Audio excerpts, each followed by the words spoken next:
Rainier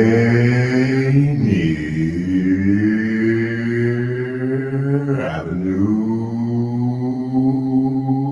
Radio.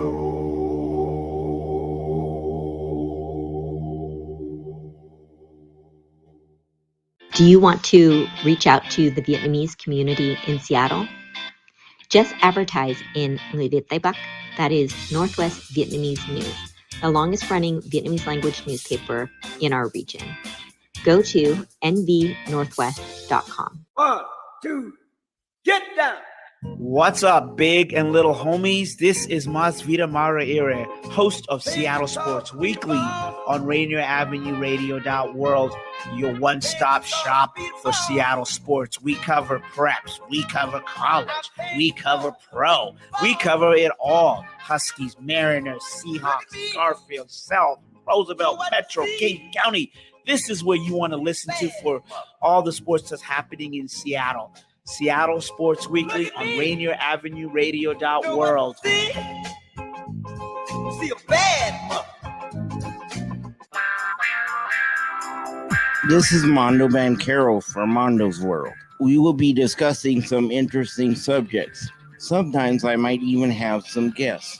So please listen to my show on Rainier Avenue Radio. Welcome to the coronavirus pandemic. I'll take coronavirus for 100. Fever, chills, shortness of breath, loss of taste or smell. What is stay at home and isolate? Correct. Coronavirus for 200. Inability to stay awake, persistent pain or pressure in chest, trouble breathing. What is seek immediate help? Correct.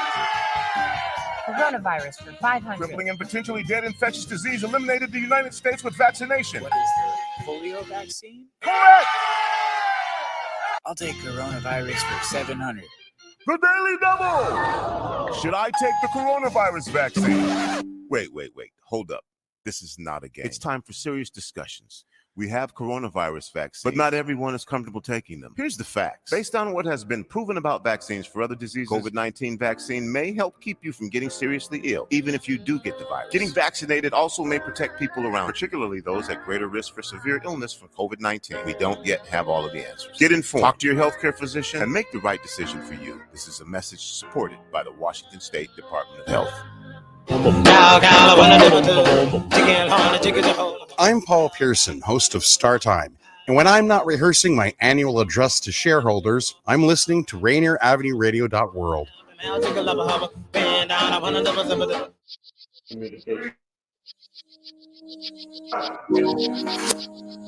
Good morning, good afternoon, depending upon when you are watching this.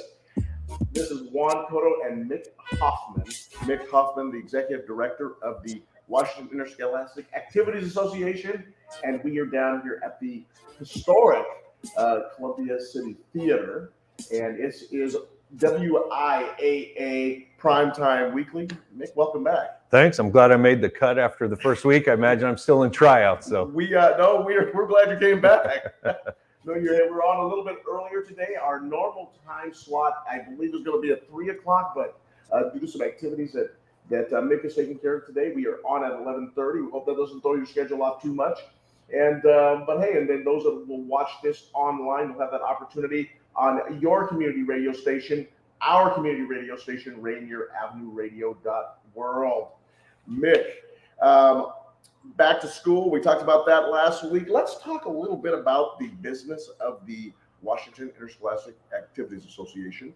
You touched on several things last week. We're going to drill in a little bit deeper today and really have a conversation about some of the things that you guys do, you guys and girls do, how those are governed by the body. What is the body responsible for? And take us through some of the myths that we hear about the WIAA. How's that sound? sounds great. Tell us a little bit about the body itself. Tell us a little bit about when it was established and what does the WIAA do, the Washington Interscholastic Activities Association do in Washington State? Yeah, I mean, so essentially we have the opportunity to create positive lifetime memories, right? I mean, we can literally through athletics and activities with the coaches and adults working in the system change the trajectory of children's lives, right? I mean, I'm a product of it, so I'm a firm believer in what that is. You don't have to be a great athlete to experience that. So our association started in 1905. It's interesting. We have a bunch of documents in the office. And when I got the job, I was old history teacher, right? So I love it. And I went down through there. And one of the things I read was the origin, local high school cities started playing each other in hoops. And what started happening is the coaches were starting to jump into the games. And people were like, hey, that's not fair. And so they needed somebody to regulate this. And so the WIAA became a voluntary group of people involved to regulate the inner city basketball competitions. So could you see Brandon Roy jumping into the game now? I think that might be unfair. Would that be fair? I think that might be unfair, especially if we got some of the guys I coach against playing against them. That's not fair. So anyway, so that's how it started. And then in the 30s, it became a formalized organization. We're a 501c3. We don't get public money. We are funded in a variety of ways we'll go into, I'm sure, later. And so we get the opportunity. So by statute, RCW, we're set up to govern high school athletics and activities in middle school. We're one of the few states that service middle schools. We're one of the few states that service middle schools and private schools. And so a lot of them specialize in different areas. We do it all, like come one, come all, and let's, it really helps build community. And then the other piece is that we're working to become a service-oriented organization. So not only we'll govern, that's what we have to do that, right? And that's the part that's not very fun, right? What's really cool about our association, due to the origin of it being that the members got together and said, hey, we need to regulate each other, is our rules are made by the membership. We have an amendment process. Any 5 schools can get together and propose a rule change or addition. And then it goes to a rep assembly, a legislative branch that meets every January. And they have reps from around the state. It's proportional based on your school or your region sizes, and they vote. And then our job is to implement them. And we interpret them throughout the year. And if people don't like our interpretation of the office, it goes to our board. And so there's a lot of checks and balances. So again, as an old history teacher, it's an awesome system because it truly is grassroots and membership driven. Our job, we're kind of the hub of the wheel to keep that wheel moving and all those moving parts working together. You said that if you'll govern if you have to. What are some of the things that the WIAA governs? Yeah, so some of the larger issues that we end up dealing with is eligibility. We're going through it right now with transfers, and predominantly around transfers, can be grades. And there's a process in place that of how you can transfer and do that without it being an issue. If our schools deem a student as possibly ineligible because of something that the family has chosen to do, then we have a process locally that is heard by a board that we do a lot of training with, because the goal is a young person anywhere in the state of Washington gets the same opportunity, right? And then if a family doesn't agree with that decision, then they can appeal to the state office, us, and we have a hearing officer, and ultimately I have to make that decision. And I will tell you, when we have to say no, the worst part of my job. As an educator, a parent, we want to do it, but at the same time, because of the origin, we need to keep that playing field as fair as possible. So that's the intent of the rules, but there's plenty of opportunity for students to do it. We try to educate so choices aren't made in ignorance. And then we look, if it's coin flip, it's going to the student. So on your community radio station, Juan Cotto, Rainier Radio App personality and host of WIAA Primetime Weekly, and this is Mick Hoffman, the executive director of the Washington Interscholastic Athletics, I said at the beginning, Activities Association, and I'm going to give Mick $1 every time I say athletics. It's the Activities Association, including esports and a variety of other things, cheer and things that are so, and band that are so important to the activities and the students, as he says, creating positive memories throughout the state of Washington. Mick, the WIAA, and let's compare it to some of the other bodies that our audience is familiar with. You have the NC2A, and what they do, and you have the commissioner's office in all of the sports, and in a way you are the quote unquote commissioner. That's the way the position is described. But there are some major differences, especially in terms of the fact that the NCAA and some of these other the professional organizations, they have revenue coming in from television, huge revenue into the billions of dollars, and how they allocate that throughout their membership organizations. The WIAA at times, I think people think sometimes that the budget is in the millions, but tell us a little about the revenues, how they are accrued, and how do you go ahead and make the ability to present this opportunity for our students? Yeah, no, great question. So the difference with us, people think we have power over everybody, right? And we actually have very limited power centrally because of the member-driven and the origin of our state. So, for example, how leagues are formed are totally up to schools. We become mediators when they can't agree. As far as rule enforcement, that's actually up to our schools. So we need athletic administrators with really high integrity. And whereas in the SEC, the commissioner wields a lot of power. The NCAA, they wield a lot of power. The Goodell and Silver and those folks in the pro, they wield the power. We don't hire and fire coaches, and we don't have authority over them other than if they violate any of our specific rules. So at that point, there needs to be a report by a school. So there's a process. If a school doesn't self-report, which is what we're based on, then another school can bring it to their attention. And if they're not happy, it can go to their regional or district board, and then it comes to our executive board. So it truly is grassroots. So that's the difference. As far as budget-wise, our budget just hit the $5 million mark. We serve just over 900, about 917 schools to date, counting our middle schools, with 12 full-time staff members. So if you go online and do a comparison around the country, I mean, Washington, you talk to our staff, you'll get a chance to talk to them over the course of time. You'll find out they're hard workers. We love what we do. There's great passion for what we do. We get to deal with activities, athletics every single day, good, bad, indifferent, fantastic, love it. And so our budget's $5 million. Most of that comes from ticket revenue, almost 55 to 60%, depending on the year. About 32 to 35% of our expenses come from running tournaments. Our membership fees make up around 12% of it. And the rest comes through sponsorships. You'll see a lot of sponsors. Geesa Credit Union is our title sponsor. Dairy Farmers and Les Schwab have been with us for a long time. And we're continue to add to that as a way to offset costs, to not have to attempt to avoid ticket price increases, to attempt to avoid membership increases. We're trying to provide more service for less than what they paid historically. You mentioned TV revenue.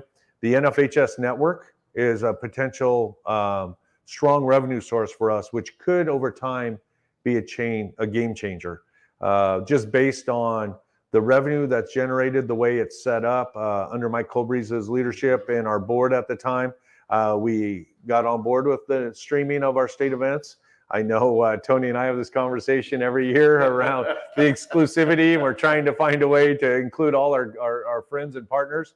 But the revenue for that could really allow us to get from around 200,000, total participants with dual participants to 300,000. And we can help fund some of the costs for schools along that way. So that's how we're operating. We're, like I said, we're a nonprofit. I don't get a bonus if we make money, right? I only lose my job if we go broke. And so our job is to take any revenue we get, put it right back in the system to help students create those memories. Make the tournaments that you referenced, and I want to get a sense from you, how do you balance the Eastern Washington versus Western Washington divide? Yeah. Tony and I and Daniel, we covered the baseball tournament at Geesa Stadium in the Tri-Cities, which was so much fun to go over there. It was very, very interesting that year because we had two schools from Seattle in the tournament, and Lake Washington, I believe, also was in the tournament for the 3A. And everyone's going over Eastern Washington when the schools are within about 5-minute drives from each other. Yeah. But that's where the tournament was, and to really the hosts and the folks in Eastern Washington do such a great job, and they're very excited about the tournament and bring some energy and passion to the sport that weekend.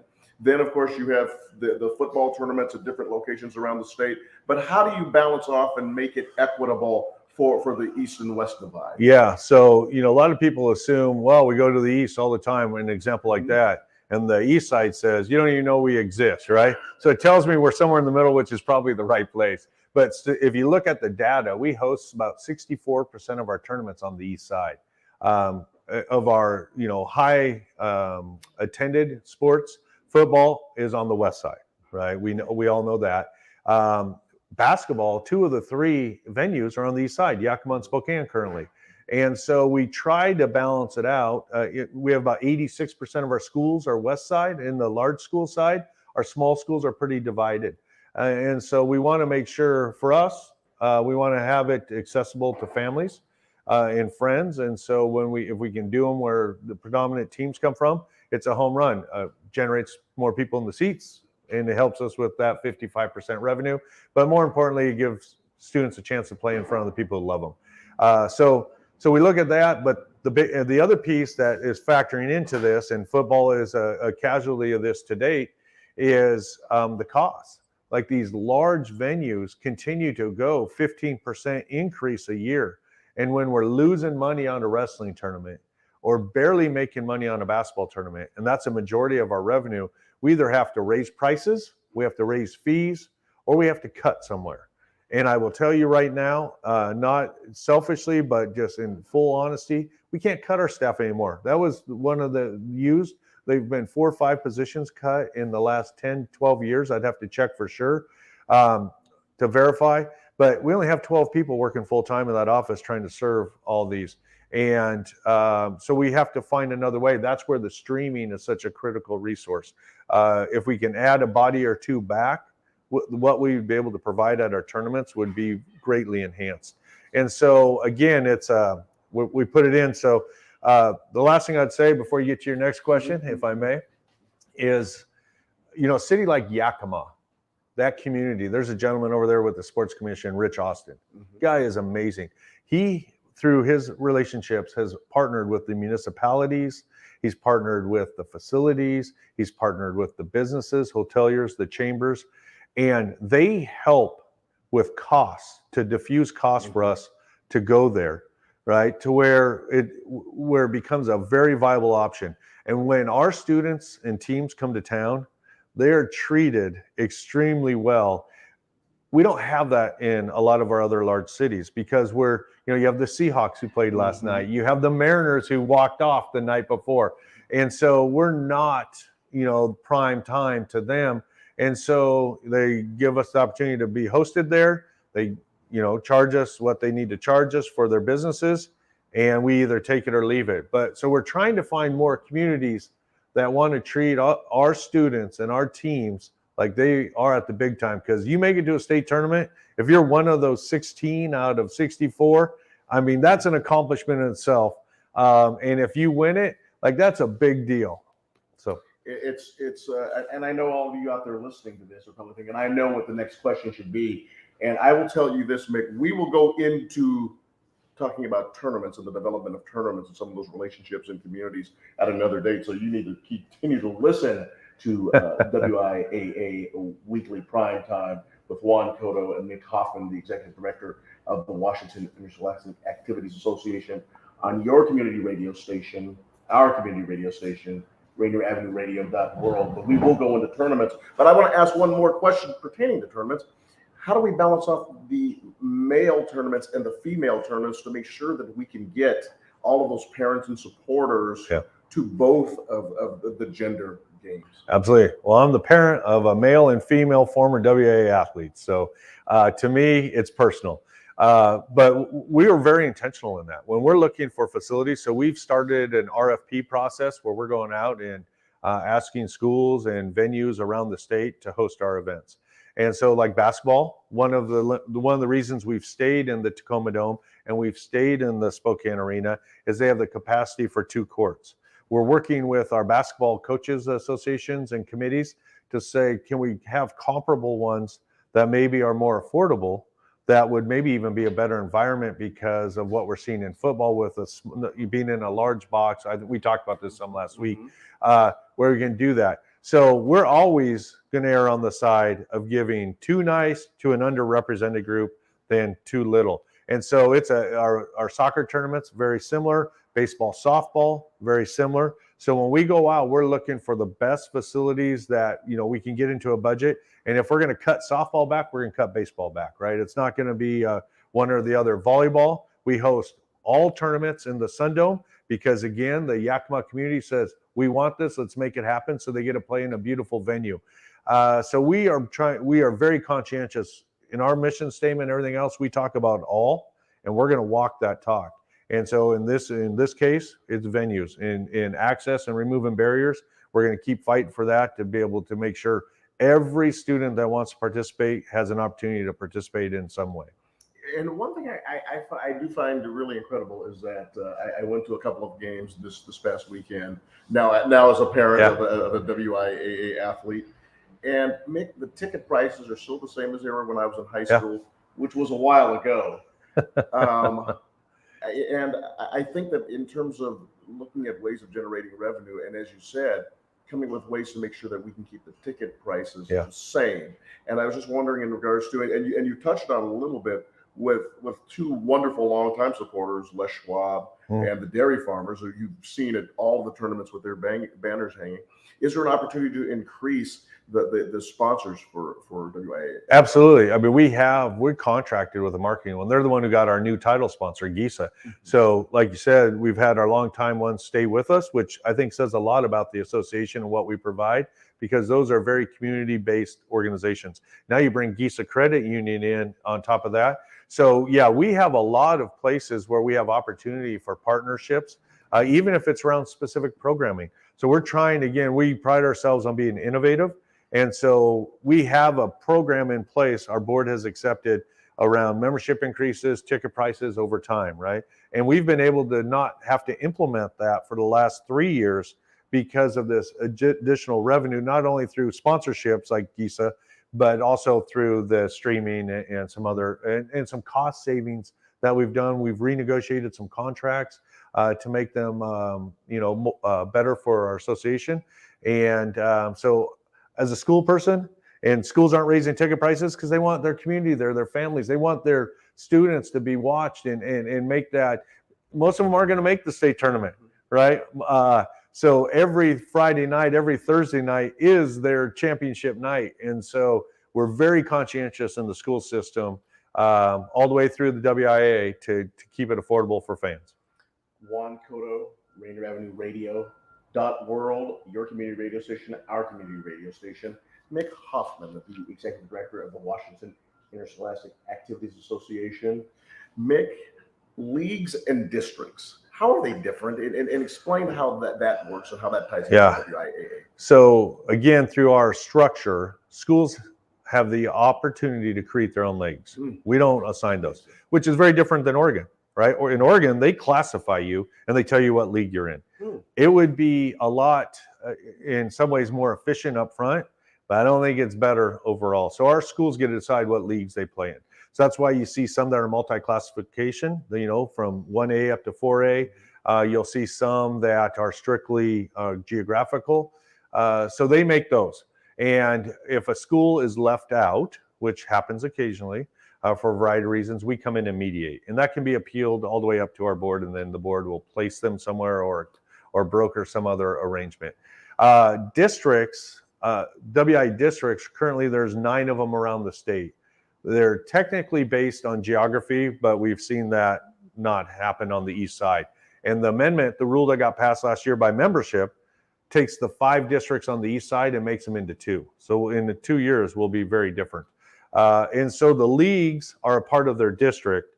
And when we have state events, we give those the allocations, the entries to state are proportionally divided by the number of teams in each sport to those district boards. They decide who they send through their league tournaments, district tournaments, by district tournaments. That's all done at the local level. So again, it'd be a lot easier for me to be able to sit there with our staff and say, here's your league, here's the tournament structure, here's where you play.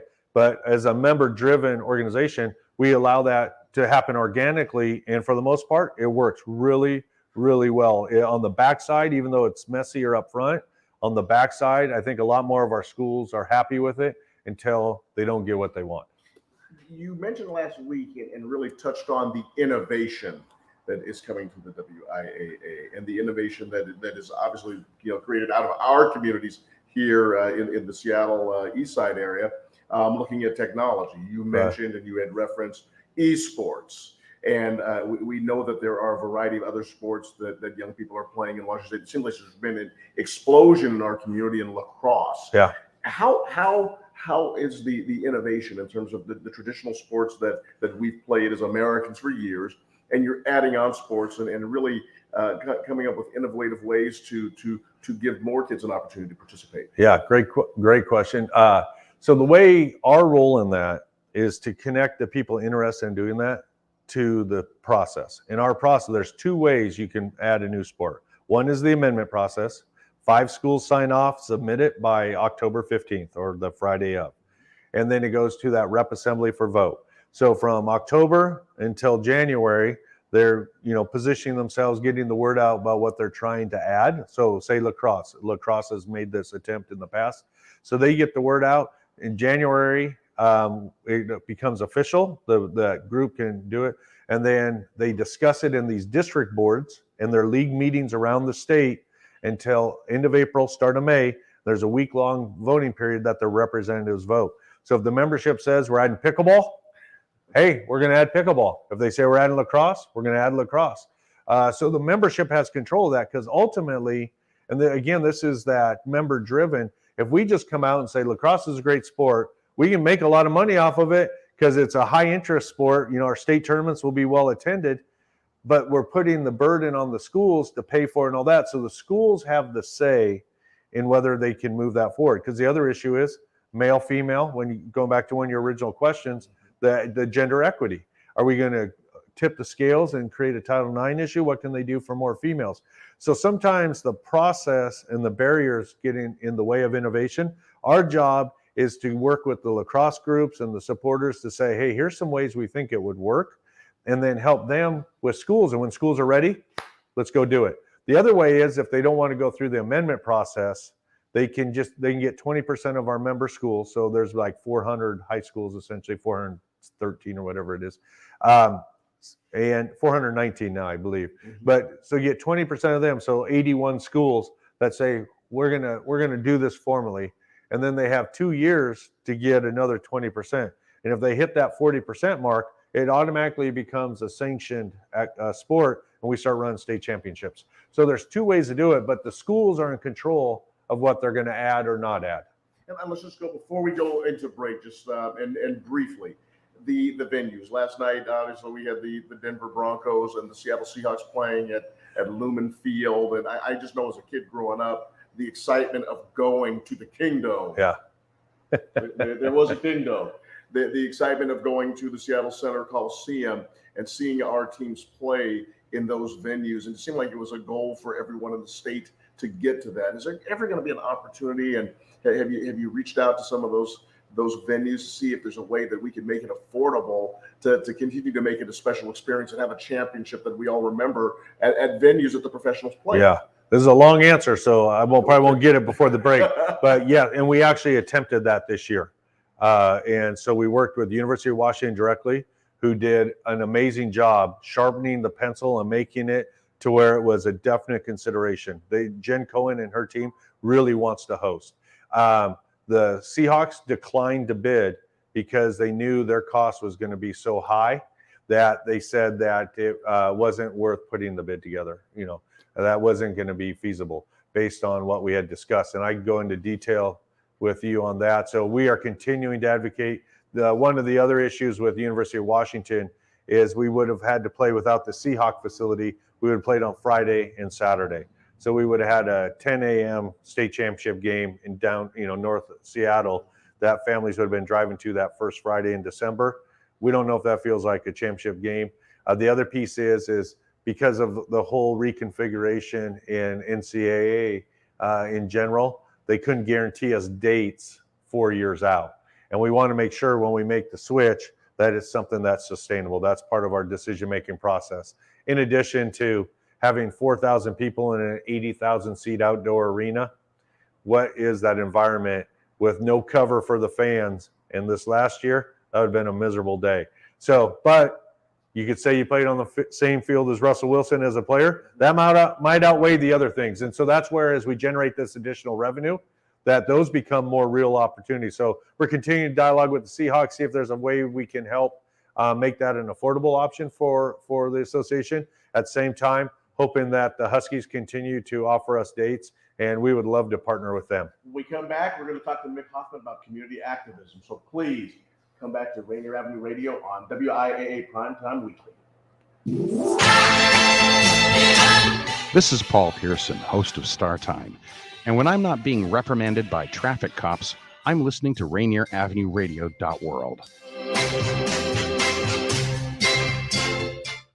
Are you a small business owner in Seattle who was impacted by COVID-19? The Seattle Office of Economic Development is investing $8 million to connect small businesses to operating capital. The Small Business Capital Access Program will lower the cost of Washington State Small Business Flex Fund loans by paying down 25% of the loan principal. Eligible small businesses can borrow up to $150,000 with a 4% interest rate to cover expenses like payroll, rent, utilities, and supplies. What's up, everyone? It's your girl, Queen Bree, inviting you to come join me on Clean Greens Living. Broadcasted Tuesdays, 12:30 p.m. Pacific Standard Time, live right here on Rainier Avenue Radio. On Clean Greens Living, we talk farming, community, and ways to being healthy. So come join me and let's discuss ways to create a healthier you and a healthier community. This is your Rainier Avenue Radio.world community update on Seattle City Lights Utility Discount Program application. If you are impacted by COVID-19, otherwise known as the coronavirus, access the utility discount application online at seattle.gov/UDP for utility discount program, or call 206-684-3000. That's seattle.gov/UDP or 206-684-3000. What's going on, world? It's your boy OG Mambo and your guy D Money. Join us along with Pint Size Patron and ID Yourself here on Fresh Juice at Rainier Avenue Radio every Wednesday hump day from 9 to 11 Pacific. Get exclusive interviews from your favorite artists, all the hottest music, and updates on what we got going on in the world. That's every Wednesday, 9 to 11 p.m. on Seattle's Rainier Avenue Radio. Salmon Homecoming is on September 17th from 10 a.m. to 5 p.m. at Pier 62. Join the Salmon Homecoming Alliance in a celebration of Indigenous peoples and cultures and the importance of protecting our salmon and our environment. Featuring performances, arts and crafts, food, dancing, a canoe welcoming ceremony, and more. All are welcome to join in this 30th anniversary celebration. Visit waterfrontparkseattle.org/events to learn more about the Salmon Homecoming on September 17th. You are listening to Rainier Avenue Radio.world. Don't forget to log on www.rainieravenue radio.world.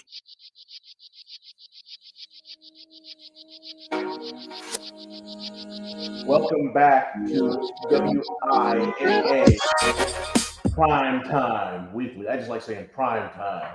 Primetime Weekly. I'm Juan Cotto, Rainier Avenue Radio personality and broadcaster, and I believe I will give you some information about some football games that we're going to be doing this weekend that we are extremely excited about. And this is Mick Hoffman. He is the, I want to say new, but you've been there a couple of years now. You've been through the pandemic, but sort of still new post-pandemic. Mick Hoffman, the executive director of the Washington Interscholastic Activities Association. Mick, I want to give you a second just to give a brief shout out to your staff, because I know they still do so much work, and you really reference them. But talk a little bit about some of the people and who they are and what they do at the WIAA. Yeah, I mean, when you're running a business or organization, the most important thing you do is who you hire, right? Who you let to be on that team, and then develop that culture. And I have to say, Mike Colbreeze, my predecessor, did a great job hiring. And we've been able to, as we've lost some people, been able to add back phenomenal people as well. And so if you do the math, I was referencing another association at the break, they have the same amount of high schools. They don't serve the middle schools. They have twice as many staff members in there. Our team, I want them to know, I know how hard they work. I get to go do stuff like this, right? And they're in there right now grinding, making sure things are ready for students and schools. And, I'm a very lucky guy to be where I'm at and who I get to work with. So thank you for recognizing that. The investment in athletics, you referenced your $5.4 million budget and the revenue streams and how you are working to increase that, how you've worked to increase that, how you're working to pull new folks into the pool for this, and in light of the teacher strike and what people's thoughts go on about education and so forth. We just hopefully have a tentative contract agreement reached here at the city of Seattle. Is this still a good investment for our kids? I mean, I can honestly say I can't think of a better investment that schools make. I mean, if you do the national average, I don't have the ability to do that here in Washington specifically, but it's less than 2% of a school district budget. So less than 2% of a school district budget, you're impacting directly a majority of your students. And I'm going to read some stats to you, right? And we haven't updated these since COVID because nothing's been really caught up, but a student who participates in extracurricular, extended day, education-based, attends school on average of 21 more days a year. That's a month. It's only a 9-month school year, 180-day school year in Washington, 21 days. So when you put dollars and cents to that, that's when the superintendents are responsible and the school boards are funded based on counting noses in the seats and students are showing up. I mean, we keep them connected to their education. We saw that during COVID. We talked about that last week where people are waiting for us to get started back in the schools because students weren't showing up on the screen. So when you talk about extended day, a coach's salary is not a cost, it's an investment. The other piece is standardized tests, as much as we can argue and disagree with them, right? They're still used, and they're used in industry as well. When our students graduate and go on, there's still tests. The data shows 40% better than non-participants. When you look at teen parenting, becoming a teen parent, 37%. I humbly admit I didn't make that statistic, right? But the ability is 37% less students who participate become teen parents. And then the last one is 49% are less likely to use drugs or alcohol, right? Who are participants because they're taking care of their bodies. They're in a positive environment all the time. Their time is occupied. And you check with juvenile records, juvenile crime, most crime and teen pregnancies occur between 2 and 5, not at 9 to 2 on the Friday night. It's that gap of time when parents are working or at school or taking care of business and the students aren't involved in something. So education-based is an investment by school districts in their young people, and we honor that by trying to give the best opportunity there is.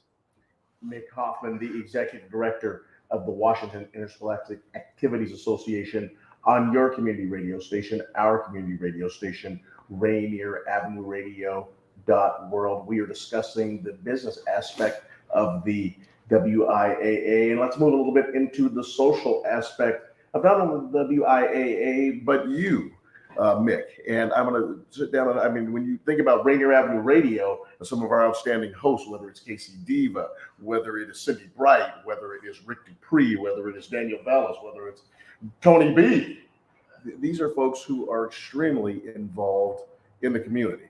They're well known in the community. They make stands in the community. They bring up issues that need to be discussed in the community.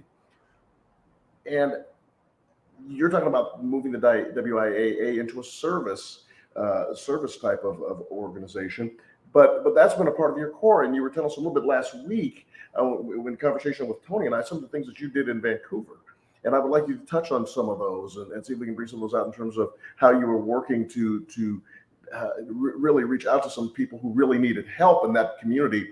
And that's a community that's outside of Seattle. Yeah. And I wanted you to talk a little about some of those things that you were doing there, because it's so similar to the work that I think all of the folks I just mentioned here at Rainier Avenue Radio, those are things that we've been doing for years. Yeah. Well, and the, one of the things we've done in the office on a professional side is we're offering time to our staff to go out and volunteer, right? So, the first attempt at this is take 2 days, right, during your work day, when you can find the time. Because trust me, we've been talking about the workload. They're gonna work in the evening on the weekend because they got work they have to get done. But what I want them to be able to do is go out in the community. We serve communities. That's our job, right? We govern the activities, but we serve communities. And so I want to walk that talk. And so, and I learned this from, great people I met in Vancouver. One of my roles when I was down there as an executive director was I oversaw multiple aspects of the operation. Moved in assistant soup and was able to stay with this work is we were expelling and disciplining a lot of students for what was deemed gang behaviors, right? I didn't know anything about it. I didn't know. So our principals, and talking to our principals, our conversation was these young people are way too young to be given up on. We have to find a way to keep them connected to their education.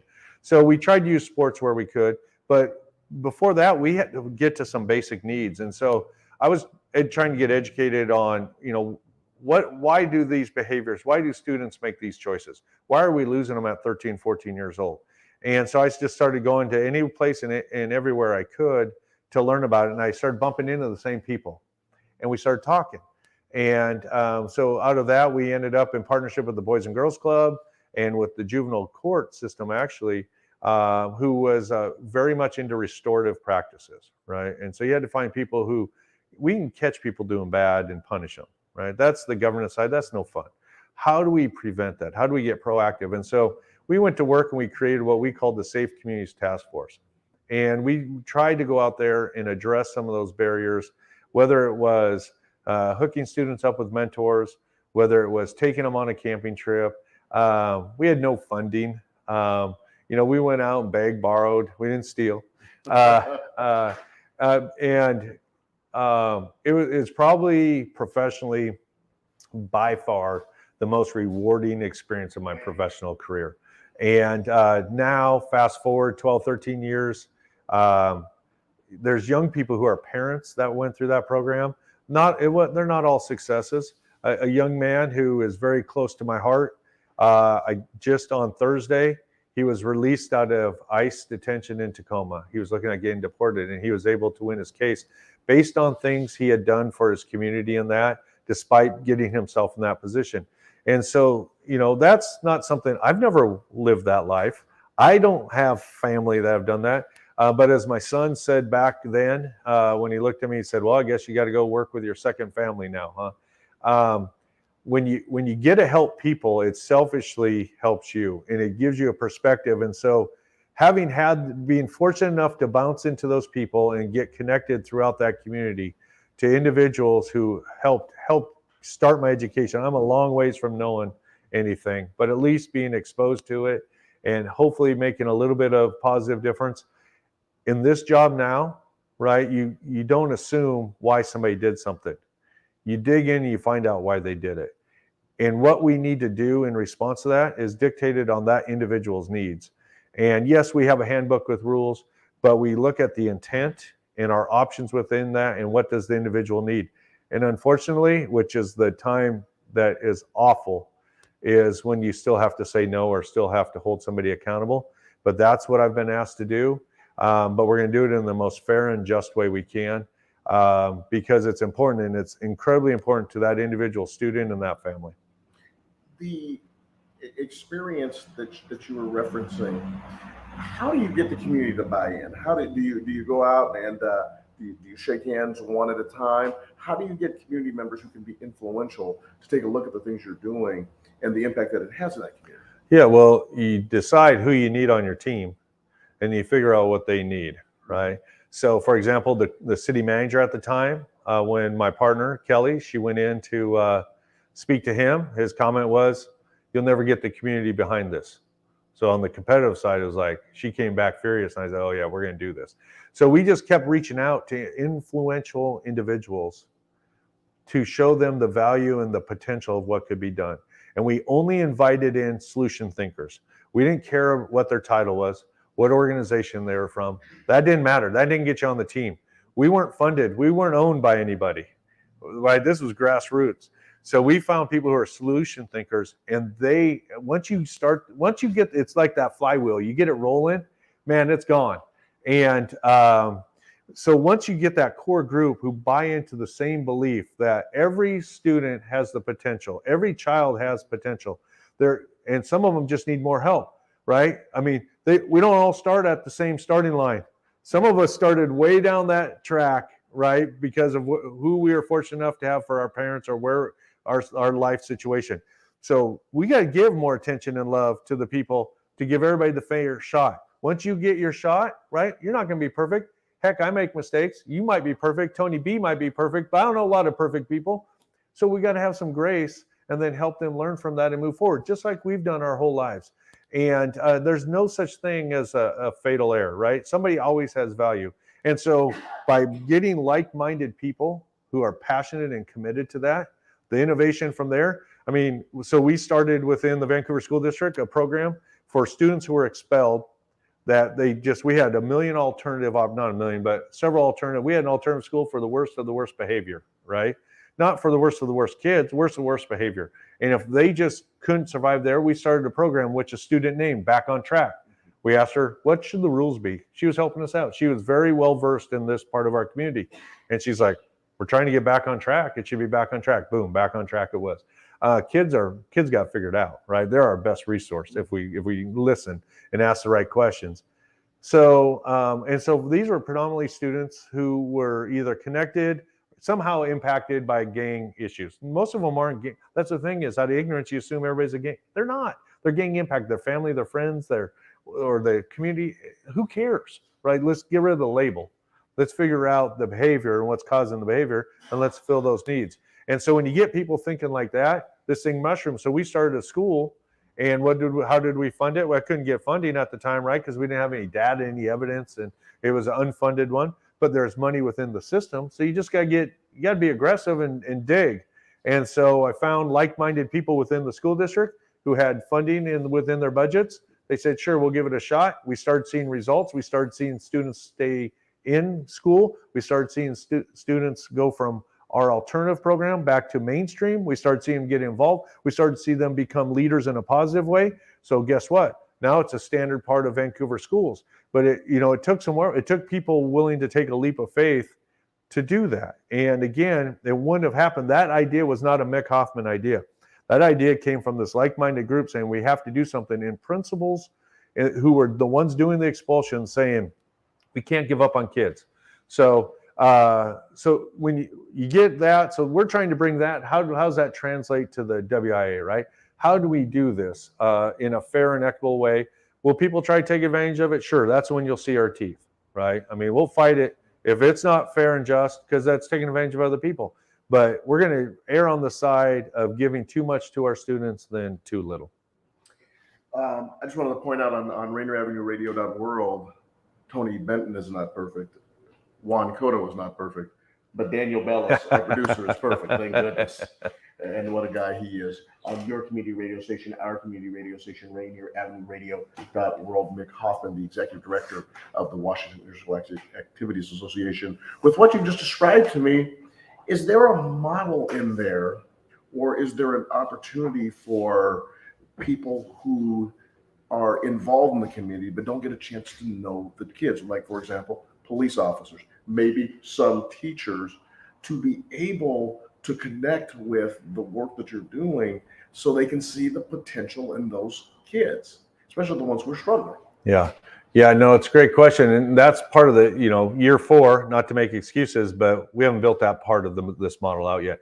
In school districts, I would say a lot of them have it through buddy systems. We had a system in Vancouver that started years and years ago called Lunch Buddies. So they screen you to make sure, you're not Uncle Creepy going in there. But students who they've identified that could use an adult mentor can do that. There's Big Brothers, Big Sisters programs, right? Like my daughter did that when she was in high school and when she graduated from college to go in and give back. So there are community models. Like I said, being from Southwest Washington, I'm not very well integrated into the Seattle system. And so that's why, when you talk about what do we do, heck, I get in my car and drive anywhere. And if people want to invite me to an event that would help me, that it would expose me to ideas or community needs, I'm all for it. My wife, who we live 2.5 hours apart during the week, it works out great. We've been together since we were 16 years old. Having some time away from me is probably healthy for her. She's a school teacher. She's busy during the week. But on the weekend, I'll meet her somewhere. She'll meet up here. We'll get in the car and drive. We'll go there and take the train and get there and attend community events. So like the last 3 weeks, we've been on the road, 2 of them. One was up in Port Angeles. They had a Hall of Fame event. One of our board members, Dwayne Johnson, was like, hey, would you come up and just be here to support it? Absolutely. I want to know. I haven't been to Port Angeles High School before. I haven't been on the peninsula very much. So I just got to go and be a part of their community. This weekend, Rich Austin, who we talked about, over in Yakima, they were hosting a music festival. He said, hey, you want to come over? I said, absolutely. You ask me, I'm going to be there. I got to spend the weekend in Yakima, just in their community with individuals throughout their community, chance to meet people, learn about what's going on, because it helps us find a way to, one, selfishly, how can we enhance our programming already there? Number 2, can we expand it? But how can we be of service to the Yakima community? So I would say in the Rainier Avenue community, throw me an invite. My email is readily available on WIAA.com, right? I am willing to go. And even if it's because you think I need to come and be taught a lesson, like I'll show up, right? If my schedule allows it and the more time you give me, I'm going to be up in Edmonds. Their superintendent invited me up to a community type game they have of rival schools playing. I was going to go to Chief Leshai when they were going to have a friendship game that ended up getting canceled. That's the beauty of this job. I get to call that work, right? And at the same time, self-education and trying to find a way to make our association more of a service ally. Mick Hoffman, the executive director of the Washington Interscholastic Activities Association, referenced his wife, who he's up here. She's down in Vancouver. Is that correct? Yeah, battleground now, but yeah, out in the country a little bit. Some of the wives of this operation. I know Sarah Cotto probably wishes she could get a couple of hours of separation from Juan Cotto on a lot of days. But we just admire that sacrifice. Wink, wink. Getting people to see the potential in our kids, especially ones who are struggling in the community. And I mean, it's such an important part of what you described, because when it's not only getting the adults to see the potential in our children, but sometimes getting the children to see the potential in themselves. And that's when it becomes catalytic and you can really make the change. Yeah. Yeah. And honestly, that was the scariest thing about COVID from my previous experience in the schools, is the students who were never, depending on what their home life was like, or if they had a home, what were they going to be locked into for months and months, right? Most parents, fantastic. But statistically, we know school is the safest place for a student. I know the school shooting stuff's horrific. I was the security responsible for security. I've had the opportunity to get some education on that. It's horrific, but still, school by far statistically is the safest place. And so when students didn't have access to that, that I think we're dealing with a lot of the fallout from that. So students coming out of whatever environment who either have lost their confidence or worse, have been abused in some way, they need to have an adult in their life that believes in them. That's how you mentor people. But you got to get to know the individual student, right? Who and what are they? What do they need? What has happened to them? And then it's like any other relationship you cultivate. You have to earn the trust. Well, the only way you can earn the trust is to invest the time, and you got to communicate. And once you do that, trust can be built. But so how do you do it? Well, you got to find a way where you can connect with kids. My job right now is the farthest I've ever been removed from students, right? I've been in this business over 30 years. I was a teacher coach. I was right there with you. And when I got administration, that was the thing that was the oddest. And then when I left building administration, went to the district, like I had to find a way to get my kid fixed, right? And that's where this programming that we talked about and being a lunch buddy, and just, if you want to do it, there's a way. There's all kinds of resources in communities to do that, but you have to invest the time. And the worst thing you can do is to start that process and let a kid down. Like, you're better off not doing it if you can't fully commit than to be a quick spark and let that kid down. You have to fulfill your commitment, and you need to be straight up with that kid when you start, so he or she doesn't have something, because a lot of the students looking for that have been let down by so many adults in their life that if you're going to help fill that, you better fill it, or you're just exasperating the issue. Mick, do you have any examples, just anything that just kind of percolates to your heart of the work that you all have done and a student who's been impacted by it, or students who've been impacted? Yeah. I was down south at home for a day last week, and I had a chance to meet with a lady who I've done a lot of work with, and she's now working with the Boys and Girls Club. And she has stayed really close with a young lady who, had a brother that went away to Walla Walla for very violent crimes, was a leader in the community, and she was trying to find her way through that. And she came to our program. I met her, I think she was 9 years old. And she now has a full-time job, has her own apartment, is mentoring young people herself. And she's not perfect. I mean, who is, right? But she, just the maturity level she has. And again, one of the stories I heard was she went to the mall with her sisters and nephews and nieces, and she got attacked from behind, outright assaulted over an issue related to a family member based on things from years ago. But to see her persevere, not retaliate, move forward, continue to move forward at the age of 24 years old. I think she's just getting ready to turn 25. So to watch this progression over 15, 16 years, it's like a lot of people, when they're working with young people, especially some of our most challenging situations, you're going to fail a lot more. They're just not going to make it. But you get the ones that do. And if you're just a small piece of making that happen, the reward for that and what they can then do exponentially by having their own families, what she will do with young people over the course of her life will be exponential to what I've had to do in 53 years. And if you have 4 or 5 people like that, and you do that 5 times, I mean, it feels good to know you helped start that flywheel. And again, there's 98% failure in that. But that 2% is 2% more than we would have had, and they're going to cause it to be 5% or 10% more, and they're going to cause it to be 20, just like what you're doing here. What you do with this, with Rainier Avenue Radio, to bring points to the surface, to try to find ways to have solutions, to make people aware of their opportunities.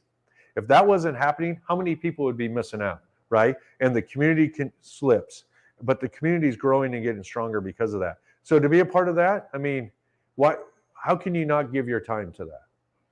And he's right, because this is your community radio station, Rainier Avenue Radio.world. Nick, thanks for the commercial, because if you like talk, we have talk. If you like politics, oh boy, do we have politics. If you like sports, we have sports, telling the stories of our kids in the community. And that is what this show here, WIAA Primetime Weekly, really does. We want to make sure that the stories of our kids and the people who are helping our kids are getting out there. Mick, as we go into the last few minutes, it was a magical night. It was a magical weekend for sports in this community. Jake, and I believe his name's Jake Dickert, the coach of the Washington State Cougars, he went back home and with his family there, and a number of his high school classmates and friends. And the Washington State Cougars knocked off the mighty Wisconsin Badgers at Camp Randall Stadium, and jump around. We had Eugenio Suarez and Julio Rodriguez in the 9th inning when all looked lost, and the Mariners gave up a 4-run lead, and they hit home runs, and they were able to win, and just the excitement and enthusiasm around that in our community. Then, of course, last night, Russell Wilson, who has had such tremendous impact in this community for over a decade, he comes back as the quarterback of the Denver Broncos, and a magical night for the Seahawks down at Lumen Field. But it seemed that so many of the athletes that participated in those games, and Coach Dickert, and they referenced when they were playing high school athletics. Yeah. And that was all in the interest. So in one brief minute or 45 seconds, can you just really share upon the magic that high school athletics has? Yeah. I mean, they're not getting paid to do it, right? Or else they got an NIL deal out there somewhere, right? So you're doing it for the love. And it's really the first time in an organized fashion in a large public setting, right? Because a lot of our high school athletes play in large public settings, especially with social media, that you get to be a part of something bigger than yourself, that you get to get recognized for doing well and excelling, which is what all young people want. And as you get into college and it's 365 days a year, and you get in the pros and you're doing it for a paycheck and guaranteed money or non-guaranteed money, it becomes work. But for us, it should be the pure joy of competition and being with your peers and developing relationships at a key time in your life when your brain is still formulating that will never leave you. Daniel Bellis, thank you so much for your awesome production skills. This is Juan Cotto for Mick Hoffman, the Executive Director of the Washington Interscholastic Activities Association on your community radio station, Rainier Avenue Radio.world. We'll see you next week. You are listening to Rainier Avenue Radio.world. Don't forget to log on www